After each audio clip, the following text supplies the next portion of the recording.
जहाँ लोग बैठे हैं वही LMIA परचेज कर लेते हैं। यस, LMIA बिकता है और गवर्नमेंट को भी पता है ये बात। एक मंथ आप काम करोगे फिर आपको सैलरी मिलेगी, तो आपको इतना सा फंडिंग दिखाना होता है। लोगों के ऐसे मैसेज आते हैं कि भाई कनाडा PR जो कि बहुत मुश्किल है, स्टडी वीज़ा जो बहुत कॉस्टली है। इन दो तरीकों के अलावा ऐसे कौन सा तरीका हो सकता है जिसके थ्रू हम कनाडा आ सकते हैं अपने होम कंट्री से। सो इस वीडियो में मैं आपको वही दो तरीके बताऊंगी। नेक्स्ट दो तरीके क्या बचे, या तो विजिटर वीज़ा या फिर वर्क परमिट। तो वर्क परमिट आप कैसे ले सकते हो, क्या सारा प्रोसीजर होगा, क्या क्या डॉक्यूमेंट्स चाहिए होंगे, कैसे आप अप्लाई कर सकते हो, वो सारा कुछ मैं इस वीडियो में बताती हूँ। उसको कहते हैं LMIA, labour market impact association. Covid के टाइम पर इन्होंने पॉलिसी चलाई थी कि विजिटर वीज़ा लो, आप कनाडा आके अपने लिए जॉब ढूंढो। अगर कोई एम्प्लॉयर मिल जाता है जो कि आपको जॉब दे रहा है तो हम आपको वर्क परमिट दे देंगे, उसके लिए आपको अपने होम कंट्री जाने की ज़रूरत नहीं है। बट अब इन्होंने वो पॉलिसी बंद कर दी है। ये कह रहे हैं कि यहाँ आप वर्क परमिट में कन्वर्ट नहीं करा सकते, आपको अपनी होम कंट्री इंडिया जो भी है एक बार जाना पड़ेगा, वहाँ से वीज़ा लेके आना पड़ेगा। तो इस बारे में तो बात करने का कोई फ़ायदा है ही नहीं। दूसरा बचा सिर्फ वर्क परमिट LMIA। उसके लिए क्या सेम प्रोसीजर रहेगा, उसके लिए मैं सिर्फ ऐसे ऊपर से पहले बताती हूँ कि आपको जॉब ढूंढनी है। अगर आपको कोई एम्प्लॉयर मिलता है जो आपको जॉब ऑफर कर रहा है आपके होम कंट्री में बैठे, एम्प्लॉयर भी हो सकता है और काफ़ी जगह तो जैसे कंसल्टेंट होते हैं ना, वो ऐसे पेड अरेंजमेंट भी करवाते हैं, वो मैं आपको आगे वीडियो में बताऊँगी। तो अगर आपको कोई ऐसी जॉब मिल जाती है तो आप वर्क परमिट अप्लाई करोगे। पहले आपकी जॉब गवर्नमेंट से अप्रूव होगी, उसमें सारी कंडीशन मेट होंगी कि सैलरी क्या होगी, जॉब पोजीशन क्या होगी, रहना, बाकी चीज़ें, बेनिफिट्स, ये सब इंक्लूडेड है कि नहीं, ये सारी डिटेल उसके अंदर इंक्लूडेड होती है। वो LMIA जब गवर्नमेंट से अप्रूव हो जाएगा उसके बाद वो अटैच करके आप अपना वीज़ा अप्लाई करोगे जिसको आप बोलोगे वर्क परमिट। और उसके बाद जब आपका वर्क परमिट भी अप्रूव हो जाएगा तब आपके पासपोर्ट पे स्टैंप लगेगी और आप कनाडा आओगे। तो ये तो सारा प्रोसीजर है मोटा मोटा जो मैंने लेमन लैंग्वेज में समझाया, ताकि प्रोसेस समझने में इजी रहे। अगर प्रोसेस का पता होगा, कल को कोई मान लो किसी एजेंट के साथ आपकी फाइल चल रही है, अगर वो लोग आपको पागल बनाते हैं तो आप बता सकते हो कि भाई ऐसा कोई स्टेप है नहीं, या फिर ये स्टेप हुआ कि नहीं, आप खुद से चेक कर सकते हो, है ना। तो सारे स्टेप्स मैंने बता दिए अब आपको। अब आगे बात करते हैं कि ऐसी जॉब आपको ढूंढनी कैसे है। तो कुछ तो ऐसे एजेंट भी होते हैं जो इस तरह की जॉब ढूंढ कर देते हैं, और कुछ ऐसे लिस्ट मैं आपको बताती हूँ वेबसाइट की, जिसके थ्रू आप खुद अप्लाई करोगे, डायरेक्ट एम्प्लॉयर से खुद बात करो, खुद पूरा प्रोसीजर कर सकते हो। लेकिन आपको बस एजेंट की हेल्प चाहिए होगी, तब आप फाइनल अपना वर्क परमिट अप्लाई करोगे, ताकि कोई गलती ना हो जाए इस चीज के लिए। वेबसाइट कौन कौन सी होंगी, सबसे पहले होता है जॉब बैंक। जॉब बैंक यहाँ की गवर्नमेंट वेबसाइट है। अगर मान लो कोई कनाडा में है, यहाँ पर उसको LMIA चाहिए, यानी कि अपना वर्क परमिट एक्सटेंड कराना है, तो उसके लिए भी सेम प्रोसीजर होगा जो बाहर से आ रहा है उसके लिए भी। बस प्रोसीजर में डिफरेंस रहेगा। जब आप वर्क परमिट अप्लाई करते हो, यहाँ वाला बंदा इनसाइडर वर्क परमिट करेगा, बाहर वाला बंदा आउटसाइडर वर्क परमिट अप्लाई करेगा, इतना सा डिफरेंस रहेगा। सो दोनों ही केसेस में जब LMIA अप्लाई होगा उससे पहले हमें जॉब ओपनिंग दिखानी होती है। हमें, मेरा मतलब, मैं यहाँ पर सोचकर चल रही हूँ कि मैं एम्प्लॉयर हूँ और आप एम्प्लॉई हो, तो मैं हायर कर रही हूँ आपको, ठीक है। तो मैं एम्प्लॉयर जॉब ओपनिंग दिखाऊंगी मेरी कंपनी में कि भाई मेरे को ऐसे ऐसे किसी बंदे की रिक्वायरमेंट है। क्या नाम ले सकते हैं हम, एग्जाम्पल के लिए अकाउंटेंट का नाम ले लेते हैं, जैसे कि मेरे को उसी का सबसे ज्यादा आइडिया रहता है। सो अकाउंटेंट की ओपनिंग है, उसके लिए मेरे को ओपनिंग दिखाऊंगी मैं, उसके साथ दो अलग वेबसाइट पर भी, एक तो जॉब बैंक रहेगी, उसके साथ दो अलग वेबसाइट भी होती है। बट अगर दो नहीं कर पाते तो कोई एक वेबसाइट तो अलग होनी चाहिए जॉब बैंक के अलावा। बट यहाँ पर एक कंडीशन आती है कि जॉब बैंक एक गवर्नमेंट वेबसाइट है, यहाँ पर अकाउंट वही एम्प्लॉयर क्रिएट कर सकता है जो कनेडियन है, या चाहे वो USA होल्डर है, I mean green card holder है, तब भी वो अप्लाई नहीं कर सकते, वो कनेडियन ही होने चाहिए। तो ये चीज़ आपको ध्यान रखनी है।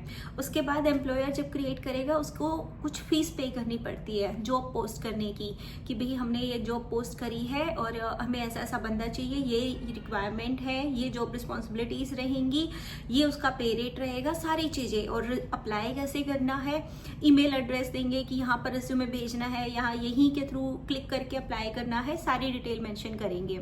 और ये एड 4 वीक तक चलनी चाहिए, मतलब 2 वीक में ही स्टॉप नहीं होनी चाहिए, 4 वीक तक ऐड चलेगी।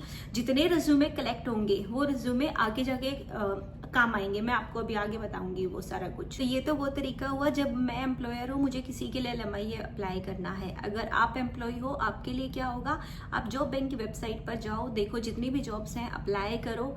लकीली ऐसा होता है कि किसी एम्प्लॉयर का रिप्लाई आ जाता है। जैसे जो छोटे सिटी होते हैं ना, वहाँ पर एम्प्लॉय मिलना बहुत मुश्किल है। तो आप ट्राई करो, गूगल मैप खोलो, देखो।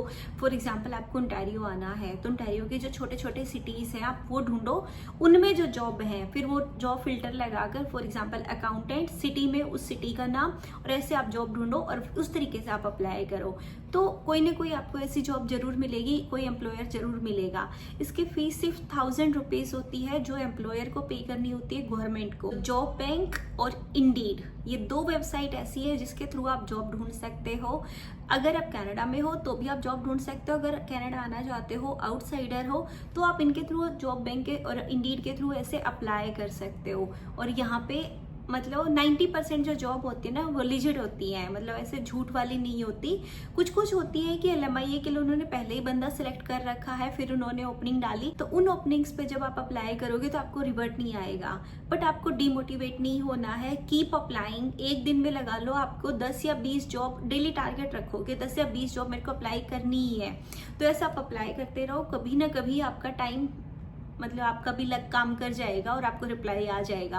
और अगर नहीं भी आता है तो इसमें कोई एक्सपेंस तो है नहीं, तो आप फ्री में ही है, तो आप अप्लाई करते रहो। हो जाता है तो वेल एंड गुड है, नहीं होता तो कोई बात नहीं। तो 4 वीक तक ऐड चलने के बाद फिर ऐड स्टॉप कर दी जाती है। उसके बाद जितने रिज्यूमे कलेक्ट होते हैं फिर उनका इंटरव्यू लिया जाएगा। बट अगर फॉर एग्जाम्पल आप पहले ही सिलेक्ट हो रखे हो, जैसे कि मान लो अभी हाल में क्या सिनेरियो चल रहा है कनाडा में कि आप किसी के साथ काम कर रहे हो, फिर आपका वर्क परमिट एक्सपायर हो गया, तो आपने आपके एम्प्लॉयर ने आपके लिए LMI अप्लाई कर दिया। उस केस में उनके पास एम्प्लॉय ऑलरेडी है, वो ज़्यादा इंटरव्यू नहीं लेंगे, बट थोड़ा बहुत इंटरव्यू उनको फिर भी लेने पड़ेंगे क्योंकि ये प्रोसीजर है जो उन्हें फॉलो करना ही पड़ता है। और वो इंटरव्यू लेने के बाद वो बंदे वो रिजेक्ट कर रहे हैं किस बेस पर, ये सारा डाटा उनको बनाकर रखना है एम्प्लॉयर को कि मेरे पास 10 रिज्यूमे आए, 10 में से 3 मेरे को अच्छे लगे, 3 में से 2 का मैंने इंटरव्यू लिया, उनके साथ ये इशू हुआ, बट मेरे को ये एम्प्लॉय अच्छा लग रहा है क्योंकि इसको ये क्वालिटीज़ हैं, ये काम आता है। ऐसे करके उसको पूरी डिटेल बनानी पड़ेगी और वो सारी एक्सेल फाइल, वर्ड फाइल जहाँ भी वो बनाते हैं उनको अटैच करनी पड़ेगी जब वो LMIA अप्लाई करेंगे। सो फर्स्ट स्टेप पे एम्प्लॉयर जॉब क्रिएट करता है, उसके बाद वो सारे इंटरव्यूज वगैरह लेते हैं। अब LMIA अप्लाई होगा, यहाँ के स्टेप पर उनको एजेंट की हेल्प चाहिए होती है। कुछ एम्प्लॉयर खुद भी अप्लाई कर लेते हैं, तो उनको ESTC की वेबसाइट पर जाना है और वहाँ जाकर ऐसे अप्लाई करना है। काफ़ी सारे चेंजेस देखने पड़ते हैं। चेंजेस मेरा मतलब बहुत सारी रिक्वायरमेंट होती है जो कि मीडियन वेज होती है यहाँ की, उसको मीट करना होगा।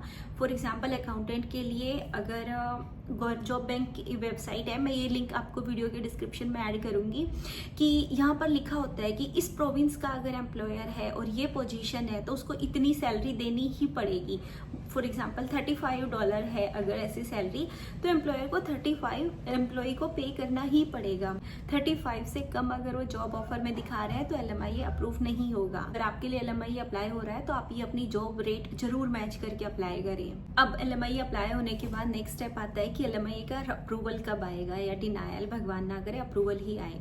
तो देखो उसके लिए टाइम, प्रोसेसिंग टाइम अलग अलग होता है। अभी हाल के टाइम पे बहुत सारा डिले चल रहा है, तो 4 महीने 5 महीने ऐसे प्रोसेसिंग टाइम चल रहा है। तो अगर 3-4 महीने के अंदर जब LMIA अप्रूव हो जाता है तो आपके एम्प्लॉयर के पास वो आएगा। नेक्स्ट स्टेप आता है वर्क परमिट। अब चाहे वो इनसाइड है चाहे वो आउटसाइडर है, अपने होम कंट्री में है, तो वहां पे भी बंदा वर्क परमिट अप्लाई करेगा कि ये मेरे जॉब ऑफर है। इसमें होगा क्लोज वर्क परमिट, ये ध्यान रखिएगा।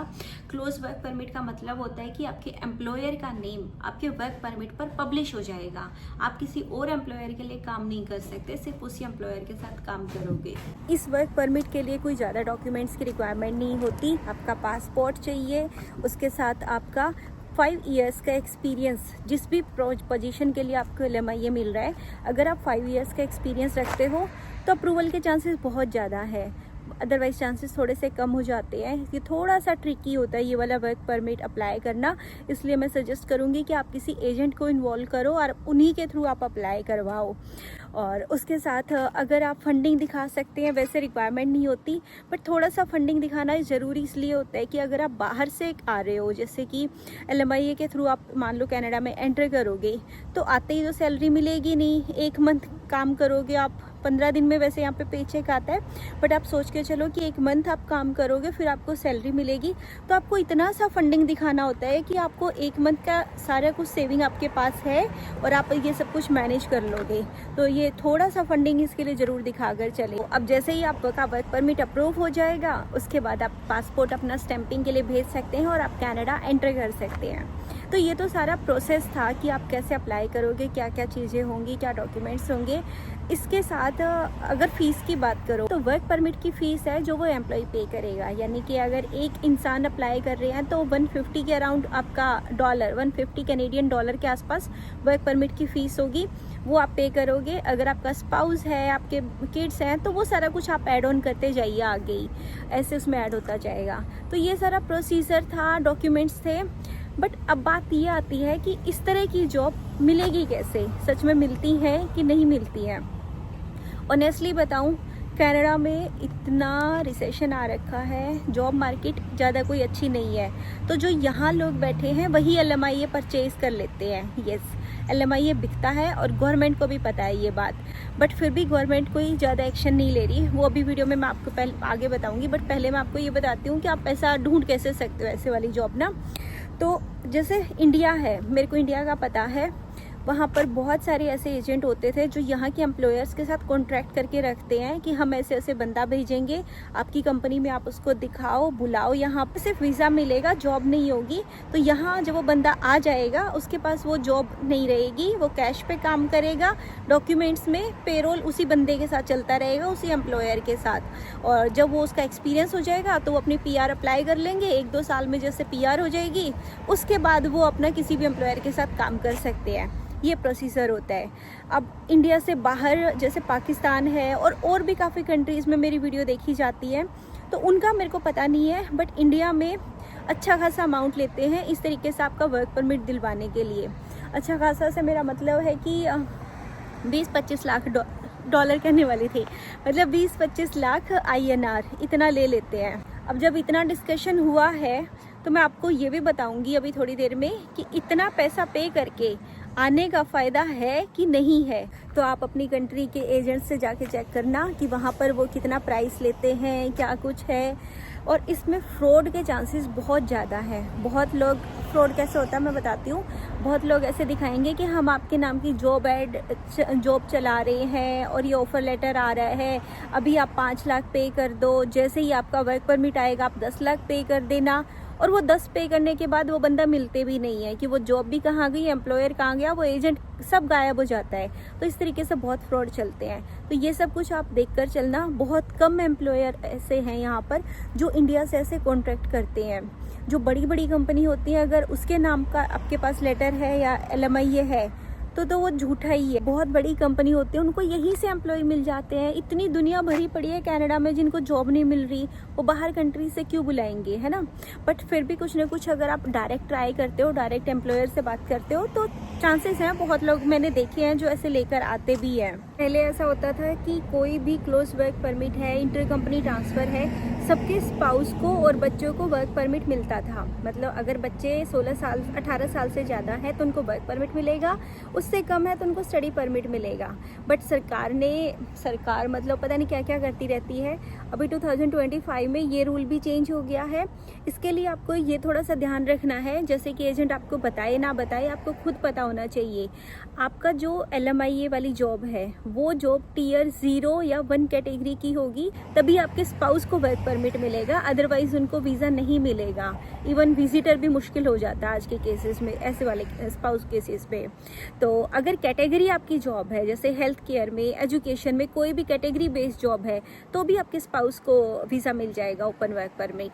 तो इसका भी लिंक मैं वीडियो के डिस्क्रिप्शन में ऐड करूँगी कि अगर आपको चेक करना है कि आपके स्पाउस को वीज़ा मिलेगा कि नहीं, क्योंकि अगर मैरिड बंदा है तो देखो वो पूरी फैमिली ही साथ आएगी ना, अकेले आने का तो कोई फ़ायदा है नहीं। तो बच्चों को स्टडी चाहिए मिलेगा, वाइफ को या हस्बैंड जो भी है उनको ओपन वर्क परमिट मिलेगा। तो वो किसी भी एम्प्लॉयर के लिए काम कर सकते हैं, लेकिन जिसके नाम पर LMIA है वो सिर्फ उसी एक एम्प्लॉयर के लिए काम कर सकता है। सो अब बात आती है कि आना चाहिए ऐसी जॉब्स पे कि नहीं आना चाहिए। देखो, अगर एम्प्लॉयर आपके जान पहचान वाला है, आपका कोई रिश्तेदार इधर उधर से कहीं है और वो जॉब भी दे रहा है साथ में, मान लो आपने 20 लाख 25 लाख इंडिया से पे किए, बट आपको जॉब मिल रही है ना यहाँ आने के साथ में, वर्क परमिट के साथ, तो बेटर है आ जाओ आप। या फिर आप यहाँ पर हो और आपका स्टेटस ख़त्म हो रहा है, आपको उसके लिए LMIA की ज़रूरत है, तो आपको पेड LMIA लेना पड़ रहा है। वो आपका डिसीज़न है, आपको रहना है या आपको जाना है, उस हिसाब से आप डिसाइड करो। मैं बता रही हूँ, एक फैमिली से मैं मिली थी सैस्केटून में, 40 lakhs पे करके हस्बैंड एंड वाइफ आए कनाडा, और उसके साथ सैस्केटून सिटी में जहाँ पे जॉब्स ऑलरेडी नहीं है। तो ऐसे में आपके एम्प्लॉयर के पास जॉब आप कर नहीं सकते, कैश की जॉब्स करनी पड़ेंगी। कैश की जॉब मतलब इलीगल माना जाता है यहाँ पर, क्योंकि उसमें गवर्नमेंट को टैक्स नहीं जाता ना। अगर कोई लीगल बंदा है उसको भी बोलते हैं कि आप कैश में जॉब ना करो, क्योंकि वो इलीगल मानी जाती है। तो अगर आपके एम्प्लॉयर का नाम लिखा हुआ आपके वर्क परमिट पर, किसी और एम्प्लॉयर के साथ आप काम नहीं कर सकते, तो कैश में आप काम करोगे किसी एम्प्लॉयर के पास, उनको पता चल जाएगा कि भाई हाँ ये इसके पास और कोई रास्ता नहीं है। तो पहली बात तो आपको इतना अच्छा वेज रेट नहीं मिलेगी, काम करने में दिक्कत होगी, हर जगह आप काम नहीं कर सकते। ये सारी चीज़ें आप सोच कर आना। गवर्नमेंट क्या मतलब पुलिस आपको भगवान ना करे किसी केस में कुछ पकड़े जाते हो तो सीधा डिपोर्ट हो जाओगे। तो ये सारे रिस्क इसमें इन्वॉल्व होते हैं, तो ये सर आप रेडी होके आना। बहुत लोग देखे हैं जो ऐसे एजेंट को बोलते हैं कि भाई बस एक बार हमें कनाडा में एंट्री करवा दे, उसके बाद तो हम खुद अपना देख लेंगे। कहने की बात होती है, रियलिटी यहाँ आने के बाद शुरू होती है कि भाई आप आ तो गए, अब खर्चा कहाँ से चलाओगे। जिस एम्प्लॉयर के थ्रू आए थे तो सिर्फ यहाँ बुलाने के पैसे लिए थे, उसने काम नहीं दिया था, तो बिना काम के घर नहीं चलेगा, खाने के लिए पैसे कहाँ से लाओगे। कैश में जॉब ढूंढोगे, पहले तो पुलिस का डर, उसके साथ फिर उनको भी पता है कि भाई ये बंदा कहीं और जॉब नहीं कर सकता। वो कितना $8-10 पर आवर देंगे, $8-10 में क्या हो जाता है, खर्चा इतना होता है यहाँ पर हद से ज़्यादा। तो मैं तो बोलूँगी ऐसे कुछ फ़ायदा है नहीं, बट मेरा काम देखो बताना है, LMIA का प्रोसीजर समझाना है, डिसीज़न आपका है।